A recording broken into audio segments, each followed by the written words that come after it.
game long. Just not having that great. Mushy pings out Silent. So the initiation from Fnatic, is it ball lightning into Vortex to follow up Orchid from Ohio? Is that the goal? Pretty much. I mean, you always want to come in from behind with the Furion because that makes it easier to just pick your targets.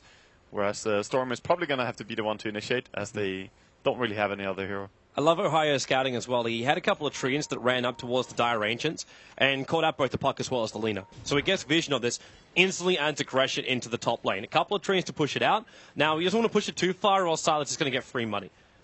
But at the same time, you reveal the LGD position, you keep the pressure on the side lanes, and you separate LGD, allowing Fnatic to do what they're doing right now. It's the gank on mid, jumping on Mushy. Johnny's going to be here, ulti and Tombstone. Mushy, Zoric's going to keep him alive, and Yao! Heavy damage from KOXY when he turns on the flat cannon as well. MMY is trapped up, and he's the man that's Orchid, so there's no shallow grave protection. Sylar, the only man to survive, because he wasn't there. Fnatic just wiping the floor with LGD here, taking a really good team fight again, and that's at least a tier 2. Meanwhile, Mushy running with DD Rune to top lane. Maybe he can kill AM before he gets the Manta. He will if he gets the vision on him on the next tower. He's got Templar Stone charges. There's the blink down behind the tower. Sylar feels it coming. And Prophet, here comes your TP. There's the Vortex into the Orchid. Sylar, it's a disaster. It's really a full team wipe. LGD drop. And he made just a minute to think about his life. But now, well, actually, because Prophet TP'd up, they can't instantly go in for Roshan. But KOXY is going to start it anyway. Yeah, started off just committing into this Rosh. Good choice. Keep taking more and more objectives. They just got the medallion as well.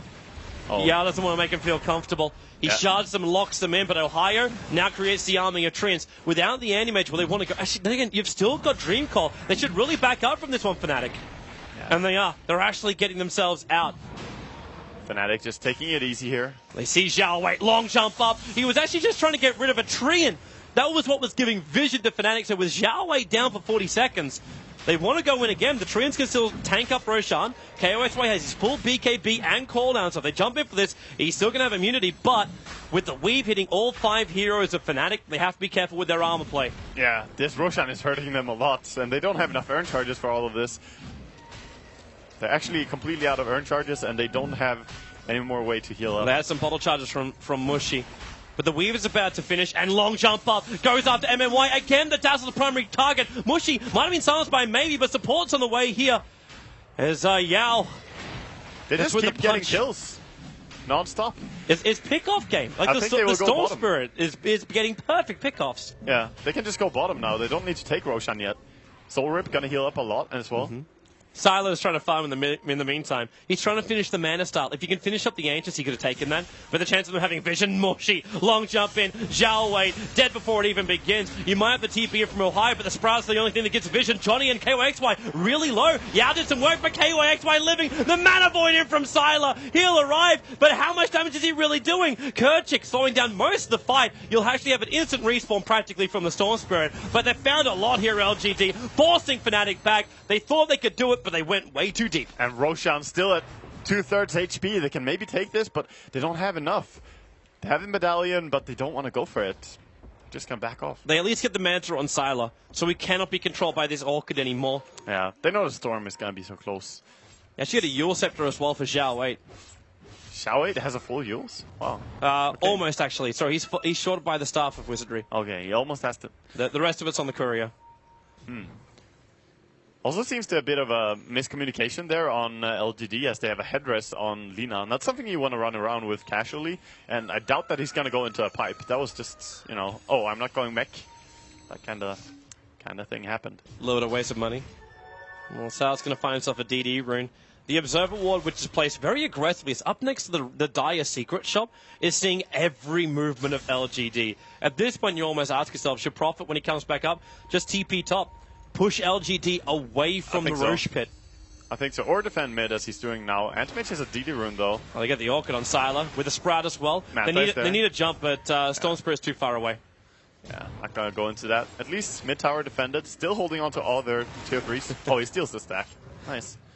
That's beautiful for him. He almost killed the Courier, which had the ultimate orb on it. That's Ohio's ultimate orb, so it is going to be a scythe device for Prophet after the Orchid. Which is understandable when you got 3 heroes who are picking up Yules, or like the mana style, so 2 Yules and 1 mana. Yeah, definitely. You want to have the full hex. I'm not feeling the split push, though, now. Like, Fnatic have become a little bit more defensive. Like, they still have vision of where LGD is moving. In fact, Prophet, okay, that would have been a very ballsy TP if Ohio completed that one. Yeah, they're still going to go for it, though. They're just pressuring as soon as they can. But it takes some time to regroup after losing that last fight. TP's on top. Defend top. Yeah, they need Storm to jump. And, well, there goes Sala. Just blinking himself away, and maybe Dream Call on bottom. You're still got a BKB available for KYXY, and they drop the Tombstone. The Dagon doing some serious work, and now KYXY, the Eul Scepter, instantly taking off the Orchid effect. He needs to turn on Black Cannon, but there's no Black Cannon available. Johnny's going to go down. KYXY does a TP out, but the Mana Void is there. That'll cancel the TP. He cannot do enough damage, and LGD, everything that Fnatic took from them, they've taken back, and they'll grab Roshan now. Yeah, and he buys up a full basher as well on Anti-Mage, and he still has 1,000 gold to go. This is starting to look like a drastic turn of events, Toby. It's, yes, that graph, we now have hit the Himalayas. Like, that's one high peak, and then a straight fall down directly after. There was that two team fights in a row that they lost as Fnatic, and they have died 3 times on their gyrocopter, so having a pretty tough game. Fnatic still have a lot of if they can compose themselves now. What the Prophet brings to this game is still a lot more delay time, so the Storm Spirit can get bigger as well as the Gyro. Their high ground defense is still fantastic, based on both the abilities they've got and their split push nature. Yeah, that's definitely true. But I'm wondering, I'm wondering how this game will pan out if it continues to go for 10, 15 minutes. I don't even think we need to mention how dangerous this Anti-Mage can become. True, but then if Fnatic get the abilities, like. You kind of just need more disables. So be it Scythe of Vice, maybe even one of those games where a Gyrocopter looks towards the Abyssal Blade, so you get that lockdown control on the Anti-Mage later on. Yeah, but he's so underfarmed on Gyro, though. Of course, Abyssal Blade would be really great, but he doesn't have MKB yet. He doesn't have Lifesteal either. He's still sitting at Aquila, Drums, and Magic Wand. Yeah. Of course, he has his BKB, though, but that's really it. It's not a happy day for a Gyro, but at the same time, the Anti-Mage isn't really tanky. So they got ways to deal with it. Kerchik being initiated on. There will be the Glimmer Cape, though, to get him away. It's just a license to kill for Sylar. Yeah, Aegis aggression, always very nice for any team wanting to push. Wrath of Nature tries to keep him back. Johnny, ulti and Tombstone. Are they really going to try and fight this one? Prophet's on his way in, but Johnny already killed off by Sala. MMY focused by Mushy. Can't find the kill because of Shallow Grave, but he's brought down Zhao Wei. MMY with a TP out. He doesn't do it in time. The Shallow Grave didn't survive long enough. Ohio with his TP out. Sala will find him as well, but the snowball, it's Yao who's isolated by Kerchik and KYXY. 3 heroes lost for LGD. The tower is defended, and more importantly, Storm and Gyro lived through the whole thing. Yeah. They lived throughout the whole thing, but 2 heroes were still killed, and Sylar is still having his Aegis, so he could go aggressive mid right now. Even one against 3, he could go in. He could. And without the Prophet up, there's no split push to punish. Oh, Mushy. Maybe he's having a crack at him, but then Kerchik coming in. Where's that phase shift? It's available. She just jaunts up, and Mushy follows him, takes the stun, and then the Eul Scepter from maybe more space to be created here. Yeah, just running around, trying to fool with the enemy a little bit. Definitely annoying, this little puck. What's this Radiant Courier for? It's a Demon Edge. KYXY has the start of his damage. Yeah, he definitely needs it. They did take a good team fight there, though. The Undying Tombstone is still very useful for them. And you can see the Storm. He just went in on the 2 supports at the same time. They were so clustered up in that fight. The fight actually ended up like that's what happened with the Storm Spirit, with like the 2 supports getting caught in the back line. He's making sure like there's no Shallow Grave, or at least attempting to make sure that there is no Shallow Grave. Yeah, or making sure that the Dazzle has to Shallow Grave himself, in which case it's pretty much wasted as well. It's not being used to keep anyone important alive. They're coming again for the mid, Johnny. He's got Tombstone available as well as ulti. They use the fortification, but then Kerchik getting caught by Maybe. The Glimmer Cape will be there. Basala just jumps forward. Abyssal Blade in. There's a gem over on Maybe, hence the Invis does not save him. But on bottom lane, Ohio's adding a lot of pressure. This tier 2 tower is going to drop.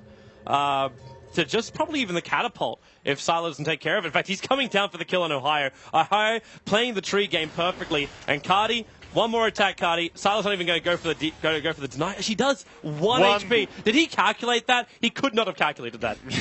No, there's a damage difference, so it's like, yeah, it might survive, but I don't think he cared. When you're Anti-Mage, you just want to go from one farm to the next farm to the next farm. So that's almost worth a Prophet TP in and then just like TP scroll back out again. It definitely is, definitely. Because that's so much money which you would gain for it. He has TP already now, so he could go for it straight away.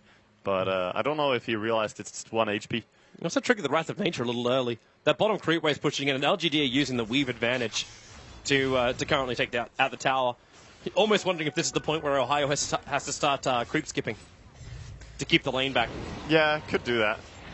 Could do that, but I don't know if that is enough, though. They already have the creep wave coming into a tower, and then Antimage being so tanky with the weave, they don't really care if they have the creeps there. Ready to fight, KOXY, the BKB will go off, so we're going to keep him alive, and look at Mushi, straight in the back lines. Hex is over on the Dazzle, focusing on maybe, but the Gyrocopter's already down. They've lost a huge amount of their damage. Just Mushi back out again. They've isolated Sylar, dragging him in, but the Aegis Immortal is still up and running. They burn it, and that's all that LGD's lost into a big dream call. Three heroes caught inside of it. That could be the game right there, with LGD not losing a single iota, and Storm Spirit, the sole survivor, they will come for Rax at the moment. Yeah, that's one lane of Rax, almost guaranteed. I have no idea how they're going to defend this with Gyrocopter. Of course he could buy back, but then he's just out of the game, I feel. I don't think they can defend this. It looks difficult. It really looks difficult. Fnatic could have been the spanner in the works for LGD to stop them from having that 100% secured #1 position, but right now, it looks like LGD, they're rolling their way to victory. Their position is still secured pretty much, though. Almost, but yeah, that's true. They're going for the 2-0 completely. LGD looked a little bit shaky there in the beginning of the game, but now they're back to as we know them. Storm, long jump out, and straight jump back again. That was dangerous. You've got Yules there, but Yules was on cooldown on Xiaowei. Sylar was almost in range for an Abyssal Blade hit. Yeah, so close. All right, so Lina is going for the pipe now. She has it. Yeah. So if you have a headrest, might as well kick into the pipe. It is good in this game. There's plenty of magic damage throughout the CM and the Storm. And the Wrath of Nature, every single fight. The early plan of regeneration, it works. Solar Crest now done for the Dazzle as well. I wouldn't count Fnatic out, though. Even if they lost that one lane of Rax, they still have the 2 hexes, so they can definitely deal with even a farmed Antimage. Yep. If they just chain disable him, but they need to take a perfect fight for sure. But they can keep chain disabling him. This Antimage refused to go on BKB. He's got one more item slot to fill, apart from removing treads for BTs at one point, if he even wants to do that. It's still smart what he did, though. Going into Heart when you're being chain disabled is very useful, because if you go BKB, maybe you get hexed before you can BKB. Yep. This way, he's going to be super tanky. With the spell shield, this is very hard to bring down. And if the weave is on him as well, I don't think he can die. LGD really have to turn this into a game of trades now. Like, just stop LGD from pushing and fighting these wonderful fights. Keep the lanes pushing at all times. Like, even Kercher coming in, throwing out a Frost Nova to push in the mid lane and straight TP out. Like, anything you can do to keep these lanes pressured so LGD don't feel like they felt like they could take a bottom Rax, and they did take a bottom Rax, because they team-wiped Fnatic. Yeah. Like, that was the best-case scenario for LGD. At all other times, they're not going to feel the confidence to come high ground. Every time the team defends tier 2 and gets team wiped there, you have to think, was it even smart to go there and try to take the fight? Because sure, maybe if you took a perfect fight, but dying outside your base and just losing your Rax straight after is so painful. Smoke wrap from LGD. They've got 3 players coming down, they 4 and they're going to go for the courier. It's coming up, and they actually find a better thing. It's Kercher Kimba, and they find the courier kill from Zhao Wei. But the Zhao Wei hanging around for that courier kill means that Mushi can go to work on him. Pipe or no pipe, Mushi will still find this kill, and they've got a big hold down with the Sprout lockdown. The Snowball will try and protect for as long as possible, but here he comes back in again. Yao knows he's dead, but Sylar jumping in on Johnny. How much damage? Looking for the Mana Void. Can't get it off. He's isolated inside the Sprout once again. Ohio, the perfect position. They silence him up. They need to get more here, but KOXY silenced by maybe. There's your Mana Void. There's your Bash as well. It's a double kill. Looking for even more. He's chasing after Johnny into the tree line. No